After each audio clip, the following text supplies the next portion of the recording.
중동 난민촌 청년과 한국 할머니. 할머니, 저는 시리아에서 온 난민입니다. 한 줄의 댓글이 바꾼 두 사람의 운명. 요르단 사막 한복판 텐트촌에서 하루 벌어 하루 먹고 사는 22살 청년 아민. 그리고 지구 반대편 한국 시골 마을에서 혼자 지내는 72살 정옥 할머니. 온라인상에서 우연히 만난 이 두 사람 사이에 과연 무슨 일이 일어났을까요? 아이고, 그런 힘든 일을 겪었구나. 할머니가 도와줄게. 구글 번역기를 거쳐 전해진 어색한 문장 하나가 절망의 나날을 보내던 난민 청년에게 희망의 빛이 되었습니다. 국경도 언어도 나이도 모든 게 다른 두 사람. 하지만 진짜 가족보다 더 끈끈한 사랑으로 이어진 이들의 놀라운 이야기가 지금 시작됩니다. 과연 이 만남은 어떤 기적을 만들어낼까요? 요르단 자타리 난민촌의 새벽은 항상 차갑고 메말랐어요.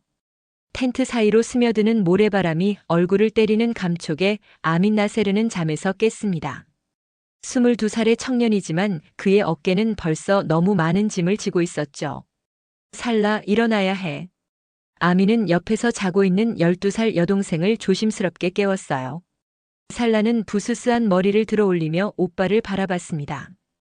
그 맑은 눈동자 속에는 아직 어린아이다운 순수함이 남아있었지만 동시에 너무 일찍 어른이 되어버린 아이의 조숙함도 함께 있었어요. 오늘도 공사장에 가야 해. 살라가 작은 목소리로 물었습니다. 아미는 고개를 끄덕였어요. 난민촌에서 살아가려면 하루하루 벌어서 먹고 살아야 했거든요. 공사장에서 하루 종일 벽돌을 나르고 시멘트를 섞는 일, 그게 아민이 할 수 있는 거의 유일한 일이었죠. 시리아 다마스쿠스에서 그들의 부모는 작은 가게를 운영했었어요. 아버지는 시계 수리공이었고 어머니는 동네에서 가장 맛있는 쿠바이 만들기로 유명했죠. 하지만 내전이 시작되면서 모든 게 달라졌습니다. 포탄이 떨어지던 그날 밤 아민은 살라의 손을 꽉 잡고 집을 떠나야 했어요. 그때가 벌써 7년 전이었습니다. 공사장으로 향하는 길에 아민은 브로커들이 몰려있는 곳을 지나쳤어요. 유럽 가자, 독일 가자. 그들의 달콤한 유혹이 귓가에 맴돌았지만 아민은 그런 말들을 믿지 않았습니다. 지난해 같은 마을에 살던 하산이 그런 브로커의 말을 믿고 떠났다가 지중해에서 실종됐거든요. 형, 오늘은 얼마나 벌어올 거야? 살라가 물었습니다. 아민은 주머니 속 동전들을 만지작거리며 답했어요. 한 10디나르 정도는 될 거야. 그러면 오늘 저녁엔 고기도 조금 사올 수 있을 거야. 사실 아민의 꿈은 따로 있었어요. 어릴 때부터 기계를 만지는 걸 좋아했거든요. 아버지의 시계 수리하는 모습을 보면서 자란 덕분인지 복잡한 기계 부품들을 보면 어떻게 작동하는지 금방 이해할 수 있었습니다. 하지만 지금은 그런 꿈을 꿀 여유도 없었죠. 공사장에서 하루 종일 일을 마치고 돌아온 아민의 손은 상처투성이었어요. 살라는 오빠의 손을 보며 조용히 눈물을 흘렸습니다. 오빠, 미안해. 내가 더 도와드릴게요. 아니야, 살라. 너는 공부나 열심히 해. 그게 나한테는 가장 큰 도움이야. 아민은 여동생의 머리를 쓰다듬으며 말했어요. 하지만 속으로는 이런 생활이 언제까지 계속될지 막막했습니다. 그날 밤 아민은 지인에게서 받은 중고 스마트폰을 켰어요. 배터리를 아끼려고 하루에 한 번만 켜는 소중한 물건이었죠. 난민촌의 와이파이는 불안정했지만 그래도 바깥 세상과 연결될 수 있는 유일한 창구였습니다. 소셜 네트워크를 둘러보던 아민의 눈에 한 영상이 들어왔어요. 한국의 시골 마을에서 농사일을 도우며 봉사활동을 하는 할머니의 영상이었습니다. 영상 속 할머니는 논두렁에서 허리를 굽혀 일하면서도 환하게 웃고 있었어요. 아민은 무심코 댓글을 남겼습니다. 할머니께서 하시는 일이 정말 아름답네요. 멀리서나마 응원하겠습니다. 아랍어로 쓴 댓글이었지만 번역 기능 덕분에 한국어로도 표시됐죠. 놀랍게도 몇 시간 후 답장이 왔어요. 아이고, 고맙다. 그런데 너는 어디 사니? 밥은 제대로 먹고 다니고? 할머니의 답장은 구글 번역기를 거쳐서 어색한 아랍어로 표시됐지만 그 따뜻함은 충분히 전해졌습니다. 아민은 가슴이 뜨거워지는 걸 느꼈어요. 언제 처음 보는 사람이 자신의 안부를 이렇게 걱정해 준 적이 있었을까요? 아민은 자신의 상황을 간단히 설명했습니다. 시리아에서 온 난민이고 지금은 요르단 난민촌에서 여동생과 함께 살고 있다고요. 아이고, 그런 힘든 일을 겪었구나. 그래도 동생 돌보느라 얼마나 고생이 많으냐. 할머니의 답장에 아미는 눈물이 났어요. 그동안 누구도 자신의 고생을 알아주지 않았는데 지구 반대편에 있는 낯선 할머니가 이렇게 따뜻하게 말해주다니요. 그렇게 정옥 할머니와 아민의 인연이 시작됐습니다. 정옥 할머니는 72살이었지만 아직도 정정하셨어요. 전직 간호사였던 할머니는 은퇴 후 농촌 봉사활동을 하며 지내고 있었습니다. 자식들은 모두 도시에서 바쁘게 살고 있어서 할머니는 혼자 지내는 시간이 많았죠. 할머니, 한국은 어떤 나라예요? 아민이 물었습니다. 정옥 할머니는 한국의 사계절과 음식, 문화에 대해 자세히 설명해 줬어요. 김치찌개, 된장국, 불고기 같은 음식 이야기를 들으니 아민의 입에서 저절로 침이 고였습니다. 우리 할머니가 만든 쿠바이도 정말 맛있었어요. 하지만 지금은 그런 재료를 구하기가 어려워서. 아민의 말에 정옥 할머니는 마음이 아팠어요. 이런 어린 나이에 고향을 떠나 이렇게 힘들게 살아가고 있다니요. 그래도 너는 마음이 참 곱구나. 어려운 상황에서도 동생 생각하고 남을 걱정할 줄 아는 게 보통 사람이 아니야. 할머니의 칭찬에 아미는 부끄러웠지만 동시에 뭔가 가슴속에서 따뜻한 기운이 올라오는 걸 느꼈어요. 매일 밤 아민과 정옥 할머니는 메시지를 주고받았습니다. 할머니는 한국의 일상을 사진과 함께 보내줬고 아민은 난민촌에서의 하루하루를 솔직하게 털어놨어요. 살라도 할머니와 인사를 나누게 됐는데 할머니는 살라를 우리 손녀라고 부르며 아꼈습니다. 할머니 같은 분은 제 인생에서 처음이에요. 아미는 어느 날 밤 정옥 할머니에게 고백했어요. 부모님을 잃고 나서는 누구도 저희를 진심으로 걱정해주지 않았거든요. 그런데 할머니는 멀리 있으면서도 이렇게 따뜻하게 대해주시니까 정말 고마워요. 그날 밤 아미는 태어나서 처음으로 기쁨의 눈물을 흘렸습니다. 아미나, 오늘은 특별한 걸 보여줄게. 정옥 할머니가 메시지와 함께 사진을 보냈어요.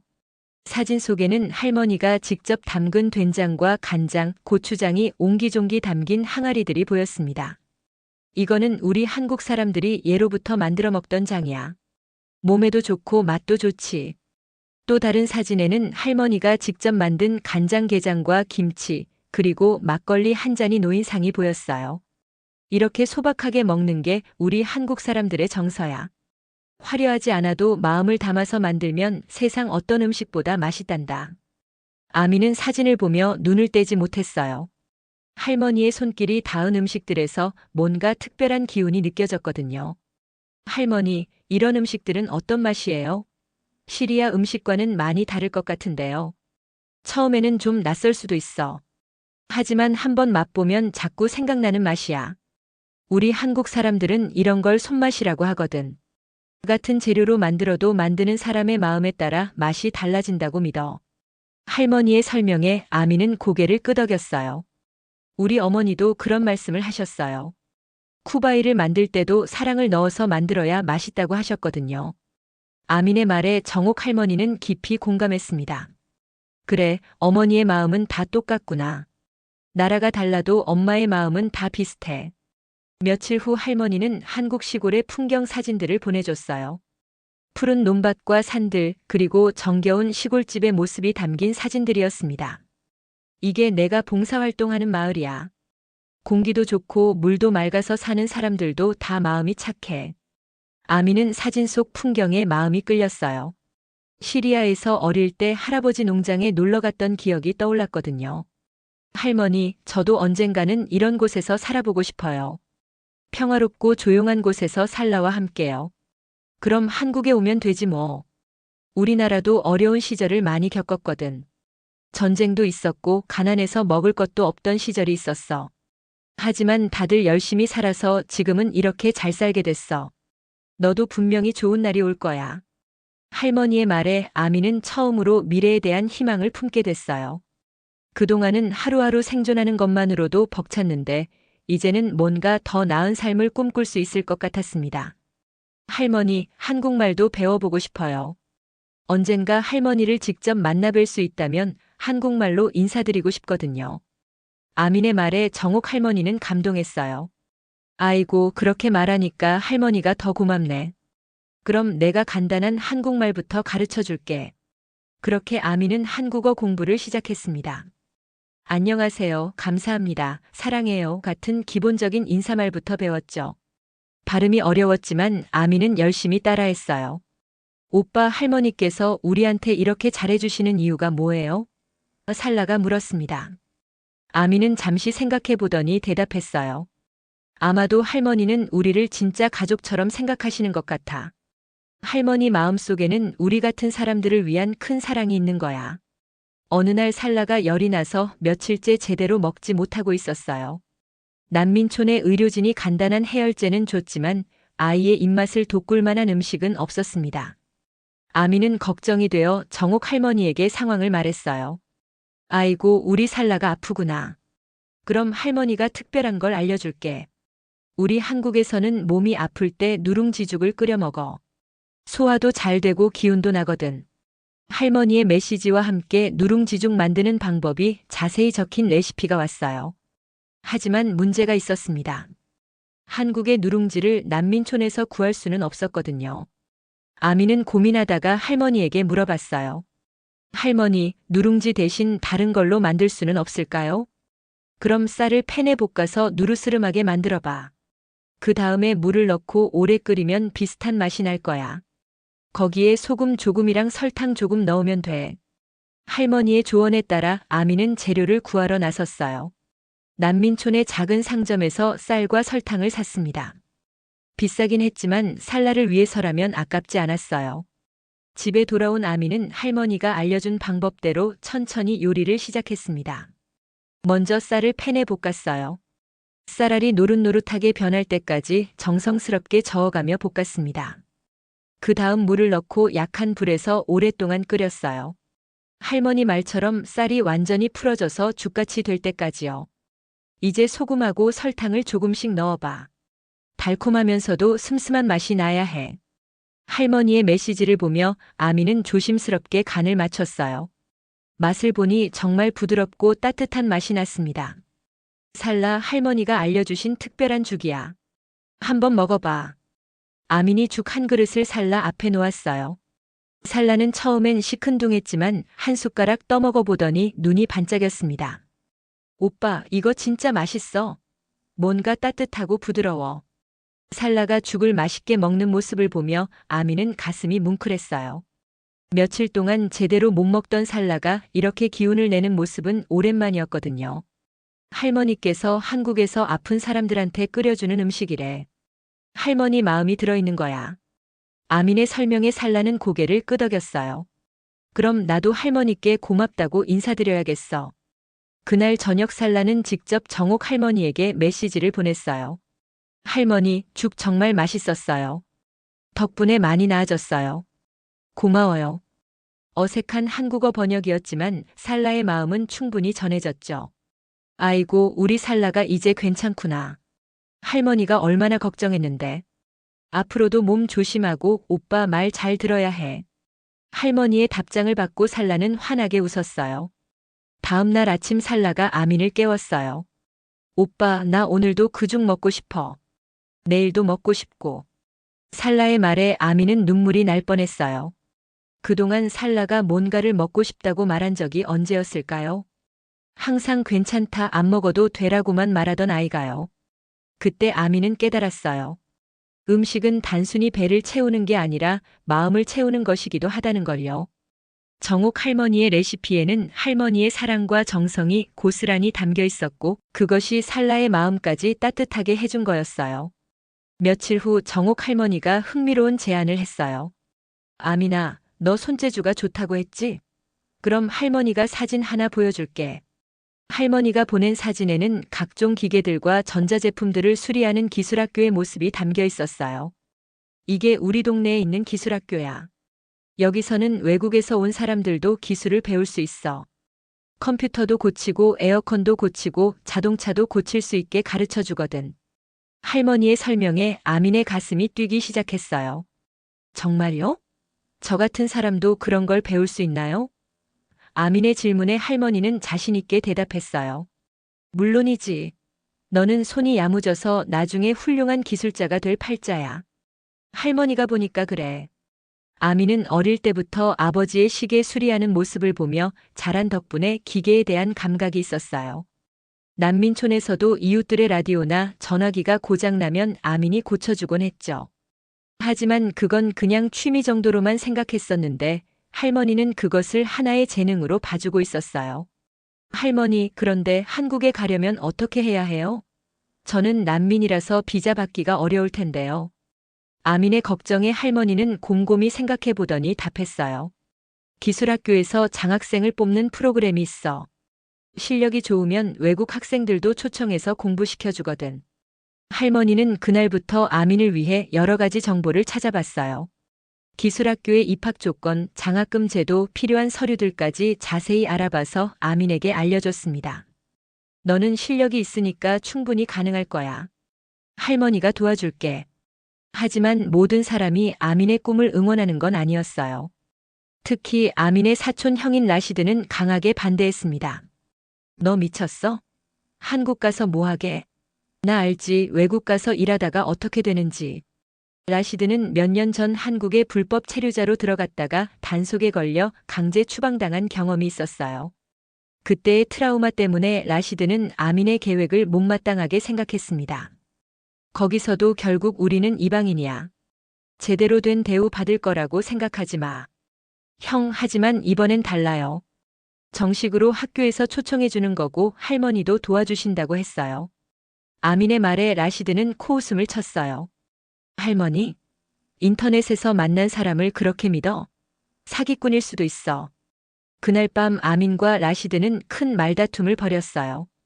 라시드는 아민이 현실을 모른다고 비난했고 아민은 라시드가 자신의 꿈을 짓밟는다고 화를 냈습니다. 결국 라시드는 화를 내며 집을 나가버렸어요. 오빠 괜찮아요? 살라가 걱정스러운 표정으로 물었어요. 아민은 살라를 안아주며 말했어요. 괜찮아. 라시드 형은 예전에 힘든 일을 겪어서 그런 거야. 하지만 나는 할머니를 믿어. 할머니는 우리를 속일 사람이 아니야.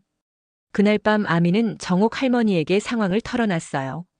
할머니는 아민의 마음을 충분히 이해한다고 했어요. 그래, 가족이 반대하면 마음이 아프지. 하지만 때로는 용기를 내고 새로운 길을 가야 할 때가 있어. 할머니가 내 편이니까 걱정하지 마.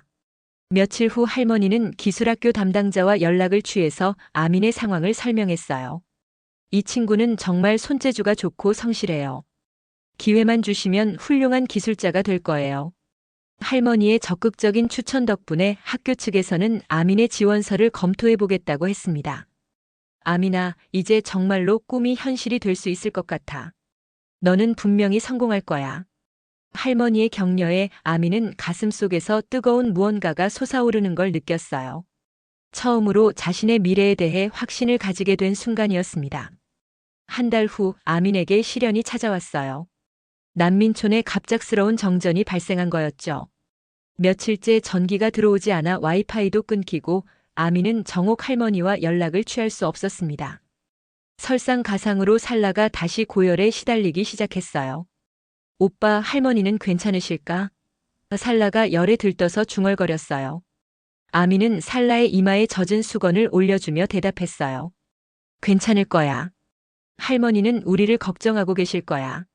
하지만 아민의 마음도 불안하기는 마찬가지였어요. 기술학교 지원서 결과가 나올 시기였는데 연락을 받을 수가 없었거든요. 게다가 살라의 상태는 점점 나빠져서 일반 해열제로는 열이 내려가지 않았습니다. 도와주세요.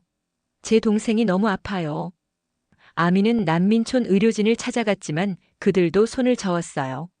더 이상 우리가 할 수 있는 건 없어요. 시내 병원에 가셔야 할 것 같은데. 하지만 시내 병원에 가려면 돈이 많이 들었어요. 아민이 몇 달 동안 모은 돈으로도 부족했습니다. 아민은 절망에 빠졌어요. 내가 뭘 잘못했을까? 왜 이런 일들이 계속 일어나는 거지? 그때 한 국제구호단체 NGO 직원이 아민을 찾아왔어요. 당신이 아민 나세르시죠? 한국에서 온 연락이 있었어요. 그 직원은 마리아라는 이름의 중년 여성이었는데 정옥 할머니가 국제구호단체를 통해 아민을 찾아달라고 부탁한 거였어요. 할머니께서 연락이 안 되니까 많이 걱정하시더라고요. 그래서 저희에게 아민 씨를 찾아달라고 하셨어요. 마리아의 말에 아민은 눈물이 났어요. 할머니가 이렇게까지 자신을 걱정해주고 있다니요. 마리아는 살라의 상태를 보더니 즉시 행동을 취했어요. 이 아이를 병원에 데려가야겠어요. 우리 단체에서 의료비를 지원해 드릴게요. 그렇게 살라는 제대로 된 치료를 받을 수 있게 됐습니다. 병원에서 기다리는 동안 마리아가 아민에게 말했어요. 당신 정말 손재주가 좋네요. 아까 우리 차 에어컨 고장 났을 때 순식간에 고쳐주셨잖아요. 아민은 마리아의 차량 에어컨이 고장 났을 때 습관적으로 도와준 것 뿐이었는데 마리아는 그 솜씨에 감탄했어요. 이런 기술은 어디서 배우셨어요? 마리아의 질문에 아민은 아버지에 대한 이야기를 했어요. 아버지가 시계 수리공이셨거든요. 어릴 때부터 아버지 일하시는 걸 보면서 자연스럽게 배웠어요.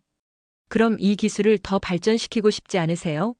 저희 단체에서도 기술 교육 프로그램을 운영하는데. 마리아의 제안에 아민은 관심을 보였어요. 정말 그런 프로그램이 있나요? 네, 실제로 유럽이나 한국 같은 나라에서 기술을 배우고 싶어하는 난민들을 지원하는 프로그램이 있어요. 당신 같은 재능 있는 사람은 충분히 기회를 받을 자격이 있어요.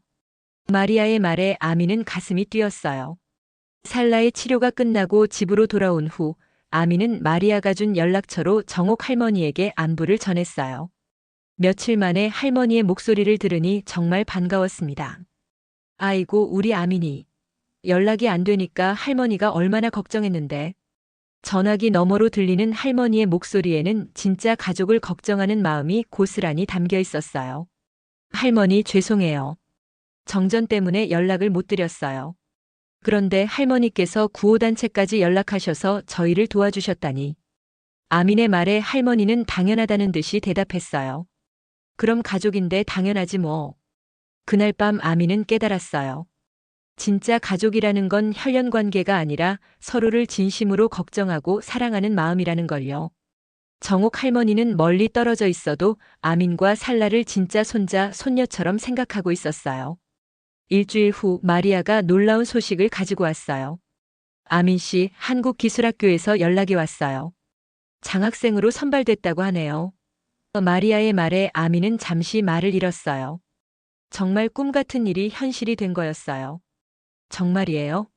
진짜로 한국에 갈 수 있다는 말이에요? 아민의 물음에 마리아는 환하게 웃으며 고개를 끄덕였어요. 네, 그것뿐만 아니라 동생분도 함께 갈 수 있대요. 가족 동반 프로그램이 있거든요. 그날 저녁 아민이 정옥 할머니에게 이 소식을 전하자 할머니는 기뻐서 어쩔 줄 몰라 했어요. 아이고, 우리 아민이 드디어. 할머니가 얼마나 기다렸는데. 할머니의 기쁨이 전화기를 통해서도 생생하게 전해졌습니다. 할머니, 정말 감사해요. 할머니가 아니었다면 이런 기회는 꿈도 꾸지 못했을 거예요. 아민의 감사 인사에 할머니는 겸손하게 답했어요. 아니야, 이건 다 내 실력이야. 할머니는 그냥 길을 알려준 것뿐이야. 하지만 한국 가기까지는 아직 넘어야 할 산이 많았어요. 비자 신청, 서류 준비, 그리고 무엇보다 라시드와의 화해가 필요했습니다. 아민은 용기를 내어 라시드를 찾아갔어요. 형, 저 정말로 한국에 가게 됐어요. 기술학교에서 장학생으로 받아주겠다고 해요. 아민의 말에 라시드는 처음엔 믿지 않았어요. 또 그런 헛된 꿈을. 하지만 아민이 공식 문서들을 보여주자 라시드의 표정이 바뀌었어요. 이게 정말이야? 라시드의 목소리에는 놀라움과 함께 미안함이 섞여 있었어요. 형, 저 그때 형한테 상처되는 말 해서 죄송했어요.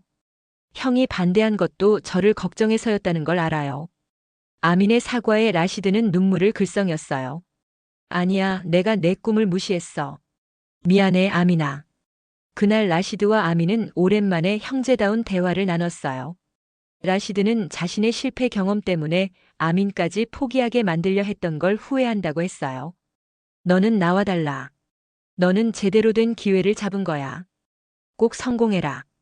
한 달 후 드디어 출국 날이 다가왔어요. 난민촌 사람들이 모두 나와서 아민과 살라를 배웅해줬습니다. 그동안 아민이 고쳐준 라디오며 전화기를 들고 온 이웃들이 고마웠다, 성공하라며 인사를 건넸어요. 오빠 정말 꿈 같아. 살라가 아민의 손을 꽉 잡으며 말했어요. 살라도 한국에서 새로운 학교에 다니게 될 예정이었어요. 나도 꿈 같아. 하지만 이제 정말 새로운 시작이야. 공항으로 가는 차 안에서 아민은 정옥 할머니에게 마지막 메시지를 보냈어요. 할머니, 이제 정말로 한국에 가요. 할머니를 직접 만나뵐 생각을 하니까 가슴이 두근거려요. 우리 아민이 할머니도 너무 기대돼. 인천공항에서 기다리고 있을게. 우리 진짜 가족이 되는 거야. 할머니의 답장을 받고 아민은 눈물을 흘렸어요. 기쁨의 눈물이었습니다. 비행기가 이륙하면서 아민은 창밖으로 보이는 난민촌을 내려다봤어요. 지난 7년간의 힘겨웠던 시간들이 주마등처럼 스쳐 지나갔습니다. 하지만 이제는 뒤돌아보지 않을 거예요. 앞으로만 나아갈 거였어요. 인천공항에 도착한 아민과 살라를 맞이한 건 정옥 할머니의 따뜻한 미소였어요. 사진으로만 보던 할머니를 직접 만나니 더욱 친근하고 정겨웠습니다. 할머니는 아민과 살라를 꽉 껴안으며 말했어요. 아이고, 우리 아민이 살라야. 드디어 만났구나. 할머니가 얼마나 기다렸는데. 할머니의 품에 안긴 순간 아민은 정말로 집에 온 것 같은 느낌이 들었어요. 이상하게도 처음 만나는데 전혀 낯설지 않았습니다. 할머니, 안녕하세요. 드디어 뵙게 됐네요. 아민이 서툰 한국어로 인사하자 할머니는 감격해서 눈물을 흘렸어요. 아이고, 한국말도 이렇게 잘하고. 정말 기특해. 공항에서 나오는 길에 할머니는 한국에 대해 이것저것 설명해 줬어요. 여기가 우리나라 관문이야. 이제부터 여기가 너희 나라이기도 하고. 할머니의 말에 아민은 가슴이 뭉클했어요. 기술학교 기숙사에 짐을 풀고 난 후 할머니는 아민과 살라를 자신의 집으로 데려갔어요. 오늘은 할머니 집에서 저녁 먹고 가야 해. 특별히 준비한 게 있거든.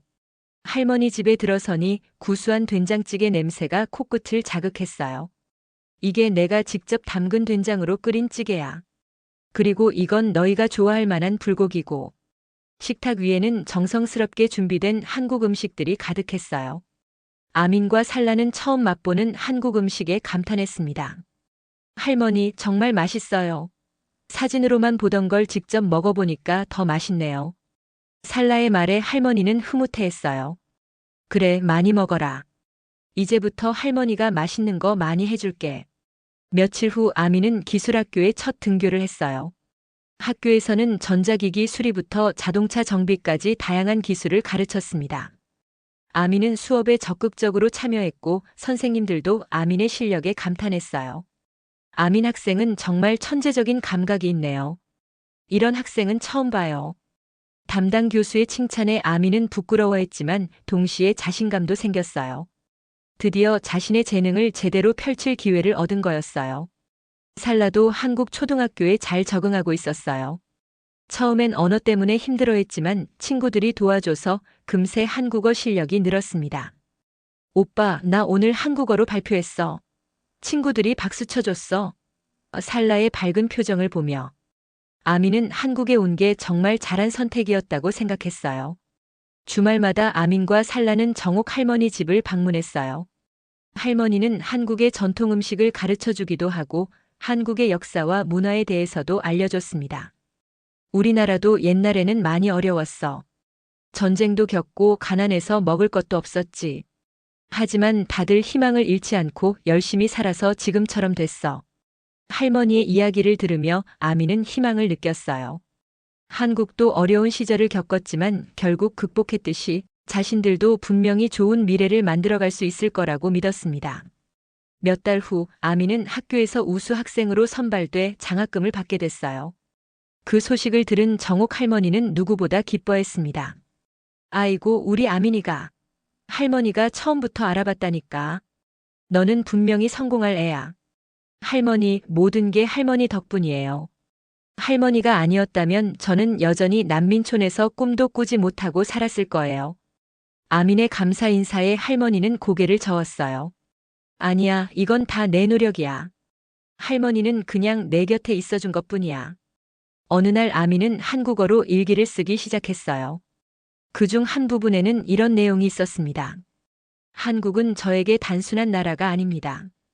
이곳은 저와 제 가족이 사람답게 살 수 있는 세상입니다. 정옥 할머니를 만나면서 저는 진짜 가족이 무엇인지 알게 됐어요. 혈연으로 이어진 가족도 있지만 마음으로 이어진 가족도 있다는 걸 깨달았습니다. 그리고 아미는 다짐했어요. 언젠가 훌륭한 기술자가 되어서 자신처럼 어려운 상황에 있는 사람들을 도와주겠다고요. 정옥 할머니가 자신에게 해준 것처럼 다른 사람들에게도 희망의 빛이 되어주겠다고 말이에요. 지금 아미는 한국에서 새로운 꿈을 키워가고 있습니다. 살라도 밝고 건강하게 자라고 있고 정옥 할머니는 여전히 두 아이를 친손자처럼 아껴주고 있어요. 때로는 국경과 언어, 문화의 차이를 뛰어넘는 진짜 사랑이 기적을 만들어내기도 합니다. 아민과 살라 그리고 정옥 할머니의 이야기가 바로 그런 기적 중 하나일 거예요. 더 많은 가슴 따뜻한 이야기가 듣고 싶은 분들은 구독, 좋아요, 알림 설정까지 부탁드립니다.